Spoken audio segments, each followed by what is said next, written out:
નમસ્કાર, નવપ્રવાહ ગુજરાત ન્યૂઝમાં આપનું હાર્દિક સ્વાગત છે. વારસિયા રવિ પાર્ક શારદા પાર્ક વચ્ચે આવેલ મત્સ્ય ઉદ્યોગ કેન્દ્ર બન્યું. ખંડેર ગંદકી અને અસામાજિક પ્રવૃત્તિઓથી સ્થાનિકોમાં રોષ.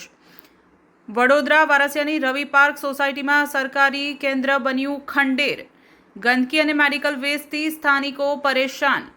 વડોદરા શહેરના વારસિયા વિસ્તારમાં રવિ પાર્ક અને શારદા પાર્ક સોસાયટીની વચ્ચે આવેલ સરકારી મત્સ્ય ઉદ્યોગ કેન્દ્ર હાલ સંપૂર્ણપણે ખંડેર હાલતમાં ફેરવાઈ ગયું હોવાનું સ્થાનિકો જણાવી રહ્યા છે.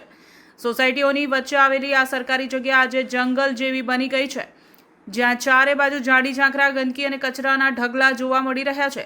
સ્થાનિકોનો આક્ષેપ છે કે અહીં મેડિકલ વેસ્ટ સહિતનો કચરો ગેરકાયદેસર રીતે ફેંકવામાં આવે છે, જેના કારણે દુર્ગંધ ફેલાઈ રહી છે અને રોગચાળો ફેલાવાનો ભય ઊભો થયો છે. કોણ કચરો ફેંકે છે અને ક્યારે ફેંકે છે તેની કોઈ દેખરેખ ન હોવાનું પણ તેઓ જણાવી રહ્યા છે. સ્થાનિકોના જણાવ્યા મુજબ રાત્રિના સમયે અસામાજિક તત્વો અહીં એકત્ર થઈને નશાકારક પ્રવૃત્તિઓ કરવા આવતા હોવાના પણ આક્ષેપ છે, જેના કારણે આસપાસના રહેવાસીઓમાં ભયનો માહોલ છે.